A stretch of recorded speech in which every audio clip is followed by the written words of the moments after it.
Retour sur le plateau de Regard croisé depuis 19h temps universel. On était avec Basile Agbo, directeur de publication du journal Freedom Fighters. Sur le même plateau, Sana Komla, Sadio Rechou, il est analyste sociopolitique. David Baini Djagbaville, il est le patron de togosite.com. Et si vous nous choisissez que maintenant, on est sur le troisième sujet, la Côte d'Ivoire. Gbagbo, lourdement condamné par la justice ivoirienne. Qu'est-ce qui se passe justement avec Gbagbo, Ouattara, Blé et autres, Sana? Oui, en fait, je crois que monsieur Alassane Ouattara, il a compris qu'il y a un front qui est en train de se former contre lui. Lui-même, c'est à cause de son infidélité par rapport à ses engagements. Il a promis... Infidélité, hein? Et infidélité par rapport à ses engagements. Il n'a pas été fidèle au compromis qu'il a trouvé avec Henri Konan Bédié qui devrait lui permettre de lui donner le pouvoir quand il quittait. Donc, à la place de cela, il a voulu utiliser l'artifice d'un grand parti unifié pour fondre, n'est-ce pas, ce compromis-là dans un parti où ce serait le parti qui devrait désigner. Ça, c'est le premier aspect. Le second aspect, il s'est mis à dos le bras militaire que représentait M. Guillaume Soro. Aujourd'hui, M. Guillaume Soro a pris ses distances vis-à-vis de lui. On a vu un certain nombre de tracas qui ont commencé dans sa vie, le passeport diplomatique, visa États-Unis, même parfois ses séjours, il y a toujours des rebondissements dont il fait cap souvent. Et maintenant, c'est, comment dit-on, récemment, Charles Blé Goudé, avec un procès qui ne dit pas son nom, d'autant plus qu'en temps, il avait pris un décret amnistiant tous ceux qui étaient poursuivis dans la crise post-électorale, toutes les procédures qui étaient pendantes au niveau de la justice. Il a amnistié tout le monde, sauf Charles Blé Goudé et Laurent Gbagbo qui étaient à la CPI. Donc aujourd'hui, voilà, il y a une condamnation de 20 ans contre Laurent Gbagbo. On sait les ambitions qu'il est en train de porter. On sait que le poids qu'il représente toujours au sein de la Côte d'Ivoire. Donc, si vous voyez un peu ce qui se passe en Côte d'Ivoire, vous savez que un rapprochement Laurent Gbagbo, Henri Konan Bédié, Guillaume Soro et Blé Goudé, même, comment dit-on, Guillaume Soro a plusieurs fois manifesté le désir de rencontrer M. Laurent Gbagbo, le désir de rencontrer Blé Goudé. On sent qu'il y a, n'est-ce pas, toute une coalition de ces personnes-là contre M. Alassane Ouattara. Et lorsqu'on voit ressurgir, n'est-ce pas, ces procédures judiciaires, on voit que M. Alassane Ouattara essaie d'écarter le maximum de personnes qu'il peut parce qu'il sait que son opposition est très forte et s'il ne fait pas attention, même le dauphin qu'il prépare, même si on sait qu'il n'a pas encore clarifié clairement ses positions concernant sa candidature ou pas, il sait qu'il y a un front sérieux contre lui qui risque de balayer le système qu'il a instauré dans le pays. David Baini, qu'est-ce qu'on veut finalement à Gbagbo? Si ce n'est pas la CPI, c'est la justice ivoirienne finalement qui dit « Allez messieurs, vous avez 20 ans encore de prison ». Non, je pense qu'il y a un peu trop de fixation sur la personne même de Gbagbo. Aujourd'hui, en Côte d'Ivoire, Gbagbo n'est pas un adversaire de taille pour Ouattara. L'adversaire de taille pour Ouattara aujourd'hui, c'est son ancien Premier ministre, Guillaume Soro. Gbagbo a été celui par qui la CPI a voulu passer pour instaurer une justice dans le pays.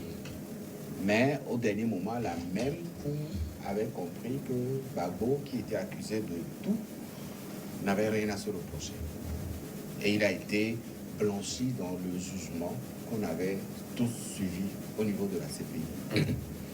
Du côté du pouvoir en Côte d'Ivoire, le gouvernement dit que Gbagbo est accusé de détournement de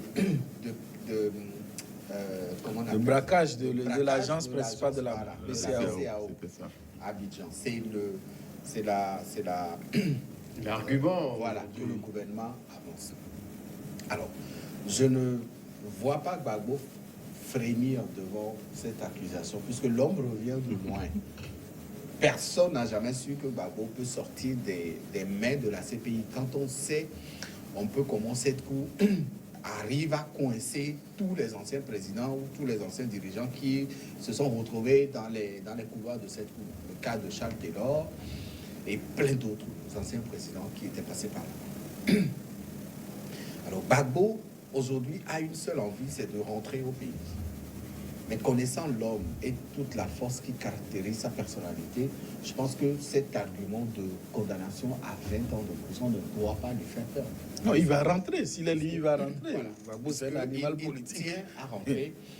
Il n'a jamais dit son opposition pour son retour en Côte d'Ivoire. Il va rentrer. S'il a réussi à sortir les griefs de la CPI, je ne vois pas pourquoi il ne sortirait pas des mains de la justice ivoirienne. Et si j'avais la justice ivoirienne aux ordres du président? Mais la question ne se pose même pas. La justice ivoirienne est aux ordres du président, du président Ouattara. Du président Ouattara. Et puis la situation qui se passe aujourd'hui en Côte d'Ivoire, ça fait rire. Parce que voilà quelqu'un qui prend le pouvoir dans les circonstances, dans les conditions que nous tous on connaît. Ouais. Comment est-ce que les élections ont eu lieu en Côte d'Ivoire? Tout le monde l'a vu. Et puis, il pousse Gbagbo jusque dans les mains de la CPI. La CPI maintient Gbagbo en détention pendant plus de 8 ans, je crois. Et on a cherché des preuves de sa culpabilité. Bensouda a tout fait. Eh bien, les gens qu'on dit témoins à charge sont devenus des témoins à décharge. Et donc, Bensouda s'est vu donc, lâché par tous ceux sur qui elle comptait pour pouvoir mettre Gbagbo en prison. Et maintenant, ce qui se fait, c'est que ce qui est sûr, c'est que tout ce que Bensouda peut encore faire ne peut plus permettre à ce qu'on reconduise Gbagbo en prison. Ouattara sait aujourd'hui que Gbagbo reviendra au pays. Maintenant, il y a l'épouvantail de ces 20 ans-là qu'il est en train de brandir au travers donc, de la justice ivoirienne pour l'empêcher de rentrer au pays. Je dis, ça fait rire, ça pousse au rire. C'est le ridicule. Et comme on dit, le ridicule ne tue pas, sinon ça devrait déjà tuer plein de personnes autour donc, de Ouattara. Je crois qu'il faudrait que le président Ouattara fasse preuve d'un peu de bon sens pour arrêter cet acharnement. Ce que Blaise et David disaient tout à l'heure, il y a comme si on est, je ne sais pas, une fixation qu'on fait sur Gbagbo. Le mal de Ouattara ne viendra certainement pas de Gbagbo. David l'a dit, hein? C'est Soro, son homme de main, son bras armé, qui se retourne aujourd'hui contre lui. Et son ami Bédier, et puis avec le RHDP qu'ils avaient tenté donc de faire et qui a, je ne sais pas si ça a échoué ou pas, mais c'est le ridicule. Parce que M. Ouattara doit savoir que si jamais Gbagbo quitte la CPI, ben la CPI poursuivra toujours ses enquêtes pour voir qui ont tué les milliers de personnes dont on parle. Et donc, on va interpeller Ouattara. Et donc, ce qu'il est en train de faire, il est en train encore d'ajouter d'autres choses à ceux dont on peut-être on est en train de l'accuser sans lui dire clairement. Et au lieu donc de pouvoir faire balle à terre pour réconcilier la Côte d'Ivoire avec le retour de Gbagbo, je crois qu'il est en train de chercher la petite bête là où il n'y en a pas. Hein? Dans la tête d'un chauve, par exemple, où on va chercher donc des poux. Voilà ce que l'autre est en train de faire, Ouattara est en train de faire. Pour la paix en Côte d'Ivoire, a-t-on besoin d'ouvrir encore ces genres de situations à quelques mois des élections, quand on sait que le président même, on ne connaît pas vraiment sa position, s'il sera toujours candidat ou pas, il placera quelqu'un ou... A-t-on besoin de tout ça là? Non, on n'a pas besoin de tout ça là. Et puis moi je dis, monsieur Ouattara, c'est vraiment un type de mauvaise foi. C'est un type de mauvaise foi. Si tous ses alliés qui lui ont permis d'accéder au pouvoir se retournent contre lui aujourd'hui, cela montre à suffisance que c'est un type sur lequel il ne faut pas du tout compter. Et là, il est juste en train de jouer contre la montre. Hein. Il est juste en train de jouer contre la montre. Qu'il le veuille ou non, il y a une dynamique qui s'est enclenchée contre lui au vu de ses incohérences, de son inconsistance dans l'action politique Et là, il agite aujourd'hui la justice pour effrayer qui, pour ne pas rentrer. Mais tout compte fait, vu le passé violent de la Côte d'Ivoire, il risque de ressusciter un certain nombre de choses. Parce que vous l'avez vu, il y a le débat sur l'ivoirité qui commence par ressurgir. Il y a l'ancien président de l'Assemblée nationale qui a montré que par le passé, c'est plutôt lui, Ouattara, qui a créé ce problème-là. C'est lui qui a imposé la carte de séjour, la carte de séjour en Côte d'Ivoire. Tout ça là, ça vient de lui. C'est lui qui a distribué les cartes de séjour aux gens, qui a distribué la carte d'identité, après les a retirées. Et lorsqu'on voit tout se passer, on sait que M. Ouattara, au fond, le débat sur l'ivoirité, il est le premier à l'introduire en Côte d'Ivoire. Donc, bon, on voit que c'est tout ça là, tout ce qui s'est passé en Côte d'Ivoire pour stigmatiser les uns et les autres, ça vient de lui. Mais les politiciens, ils ont cette habileté-là à faire porter, n'est-ce pas, leur action quand ça commence par aller... ça commence par partir dans tous les sens, à dire ah, c'est tel-ci, c'est se victimiser après. Mais je pense aujourd'hui que ce n'est pas dans l'intérêt de la Côte d'Ivoire, cette instrumentalisation de la justice ivoirienne. David Baïné, quand on sait que Gbagbo n'est plus vraiment une force à craindre en tant que telle, et on sait que l'ancien Premier ministre, président de l'Assemblée est là. Bien évidemment, et ce n'est pas seulement que ces deux. Même au sein de la famille politique de Ouattara, aujourd'hui, il y a les jeunes qui disent qu'il est temps qu'ils prennent le vieux passe la main. Voilà. Et lui-même, en tant que chef d'État, il avait dit dans un de ses discours qu'il est temps d'ouvrir les portes à la nouvelle génération. Il faisait appel à Bédier et puis aux autres pour qu'ils puissent laisser les jeunes loups venir aussi se tester. Quand il le disait, il était de mauvaise foi, puisqu'il le disait en ne voulant pas respecter l'accord qu'il avait fait avec Bédier. Voilà. Oui, c'est ça, il n'était pas de mauvaise foi en disant cela. C'était un accord qui a été passé. Rien n'obligeait Ouattara à... Il n'était pas de bonne foi plutôt.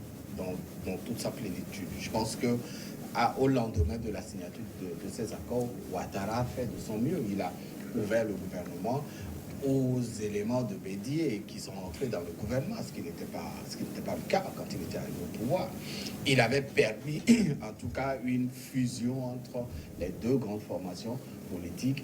Et tout ça, c'est sur le bilan qu'il avait défendu. Maintenant, lorsque le moment est venu pour renvoyer l'ascenseur, comme ça se dit généralement, il s'est confronté à une situation qui n'a pas pu gérer au sein de sa propre famille politique, puisque comment il s'appelle, le ministre de la Défense et les autres Biltogo, etc., tout le monde voulait aussi cette place. Et le problème a été géré d'une manière à faire tout pour écarter Soro. Et Soro ayant compris le jeu, très tôt, il est parti. Il est sorti de la banque, il s'est positionné comme futur candidat. Et donc, dit que Ouattara n'a pas été fidèle à ses engagements. Je pense que Ouattara n'a pas à réaliser ses engagements pour le peuple ivoirien. Ouattara avait à présenter un bilan pour les Ivoiriens. Et aujourd'hui, le bilan de Ouattara, sur beaucoup de plans, ce bilan, il est quand même positif. Basile, c'est à quelques mois de ces élections présidentielles.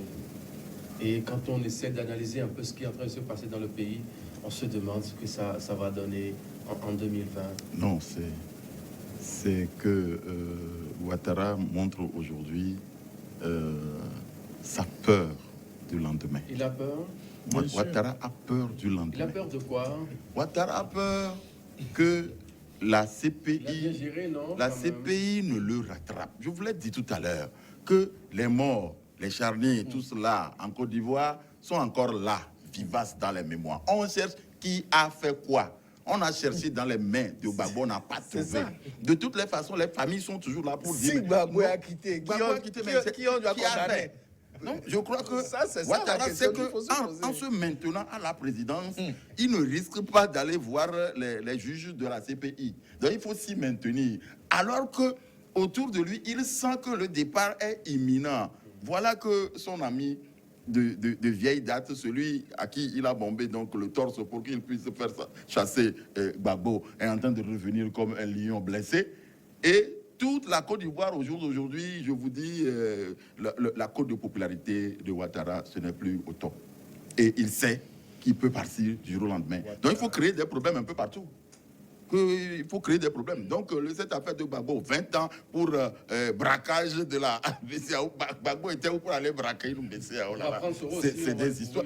Oui, on va lui trouver quelque chose dans les jours à venir pour qu'on puisse écarter. Voilà. Mais c'est quand même assez extraordinaire. Il faut que M. Ouattara arrête. M. Ouattara peut-être... Des coups téléphoniques. Voilà. On va lui trouver ça. Puisqu'on a même tenté de le faire arrêter en Europe et on n'a pas pu le faire. Donc voilà.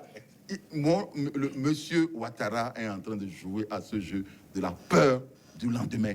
Mais le lendemain le rattrapera un jour. Ça a 30 secondes pour marquer la pause.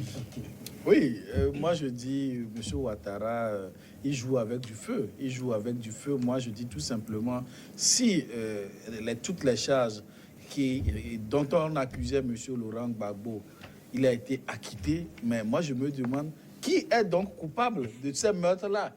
Et ça, si ça n'existe pas dans le camp Gbagbo, c'est dans quel camp cela existe? Qui finançait la rébellion? Point d'interrogation. On va marquer la pause et on revient juste après pour parler du Togo. Oui.